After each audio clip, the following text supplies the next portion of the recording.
Imagine the hills of southern Italy in the 2nd century BCE. The air is heavy with heat, the fields buzzing with cicadas, and across the countryside, thousands of enslaved men and women bend their backs under the blazing sun. Their chains clink against the soil. Their sweat waters the vineyards and olive groves that feed the Roman elite. To the senators of Rome, they are little more than tools, shadows in the background of a mighty empire. But to the enslaved themselves, the weight of their bondage is unbearable. And soon, one spark will ignite a fire that Rome itself struggles to contain. When we think of slave uprisings in Rome, one name dominates: Spartacus, the gladiator who led a massive revolt decades later. But long before Spartacus ever picked up a sword, there was another rebellion, smaller in memory, but no less dangerous in its time.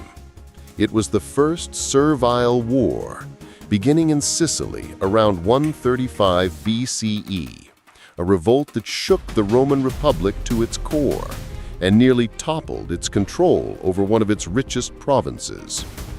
How could enslaved farmers and shepherds, armed with nothing but farm tools and stolen weapons, nearly destroy the power of the greatest republic on earth? The answer lies in the brutality of Roman slavery, the cunning of its leaders, and the fury of thousands who refuse to be silent. To understand this revolt, we must go to Sicily, a jewel of the Mediterranean, conquered by Rome after the Punic Wars. Sicily was fertile, perfect for grain and olives, and the Romans flooded it with vast estates worked by enslaved labor. These estates were not small farms, but enormous latifundia, where thousands of slaves toiled under overseers known for their cruelty. Slaves were branded like cattle. They were denied family, dignity, and hope.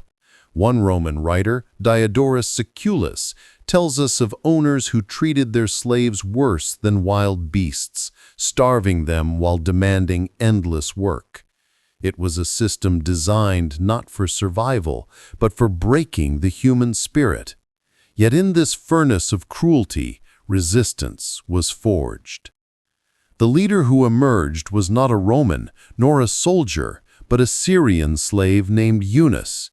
Charismatic, sharp-tongued, and claiming visions from the gods, Eunice captivated his fellow enslaved people with promises of freedom. His story reads like legend.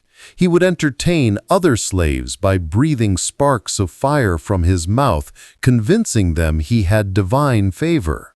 When the time for rebellion came, this supposed trickster became a prophet of war. In 135 BCE, Eunice and his followers rose up in Enna, a city at the heart of Sicily. Armed with kitchen knives and farm tools, they fell upon their masters. The revolt spread like wildfire. Estates were burned, slaves slaughtered, and soon Eunice commanded a force of thousands. They elected him king. Yes, a slave king of Sicily, draping him in royal garb and giving him the title Antiochus, linking him to the great Hellenistic monarchs of the East. And he was not alone. Another leader, a Cilician named Cleon, joined the revolt, bringing tactical skill and ferocity. Together, they turned a rebellion into a war. At its height, the First Servile War was more than a riot. It was an organized campaign. Eunice and Cleon commanded perhaps 70,000 men.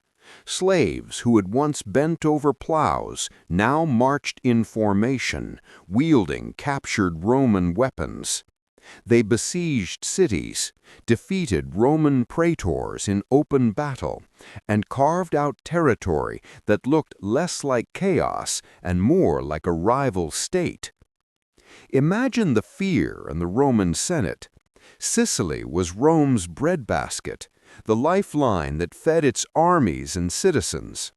To lose control of it meant famine, humiliation, and the example of successful rebellion spreading to Italy itself. If slaves in Sicily could seize freedom, what would stop the hundreds of thousands in Italy from doing the same? For years, Rome struggled.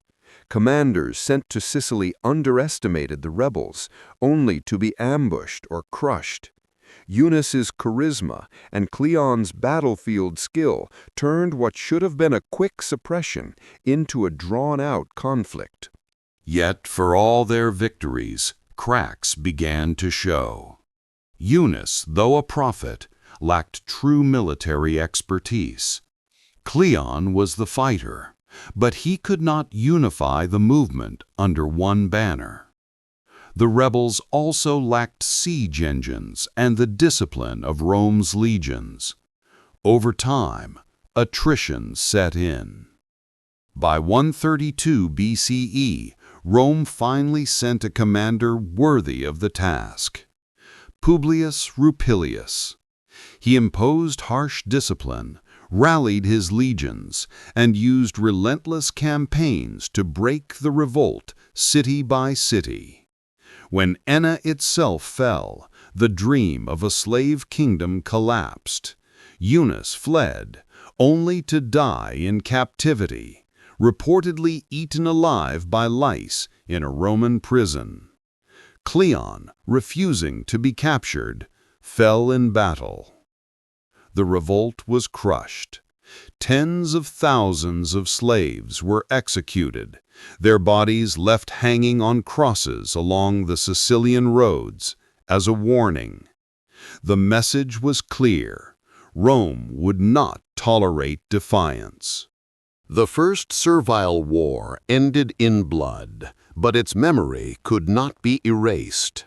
Two more great slave uprisings followed: the Second Servile War in 104 BCE, and of course, the famous rebellion of Spartacus in 73 BCE.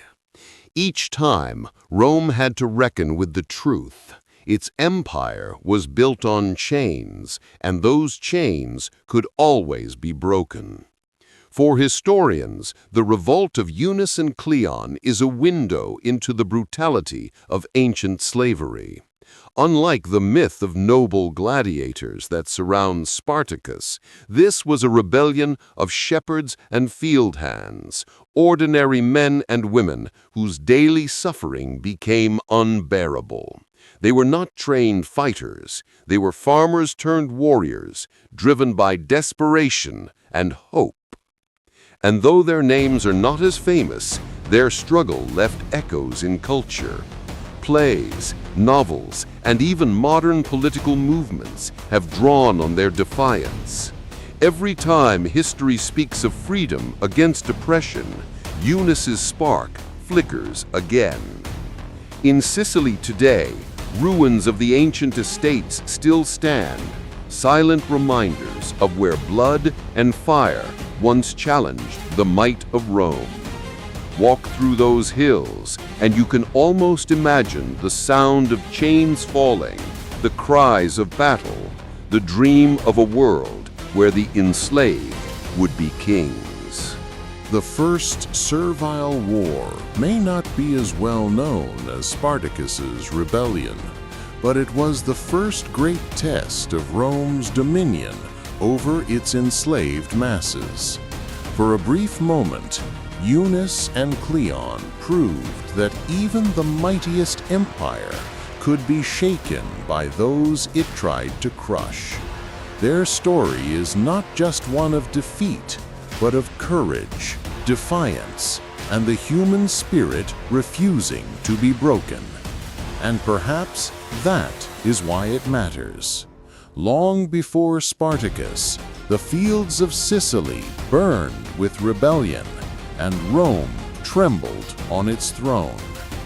If you found this story compelling and want to uncover more forgotten chapters of history, make sure to like this video, share it with others who love history, and subscribe for more deep dives into the past, because the greatest stories are not always the ones we remember, they're the ones we almost forgot.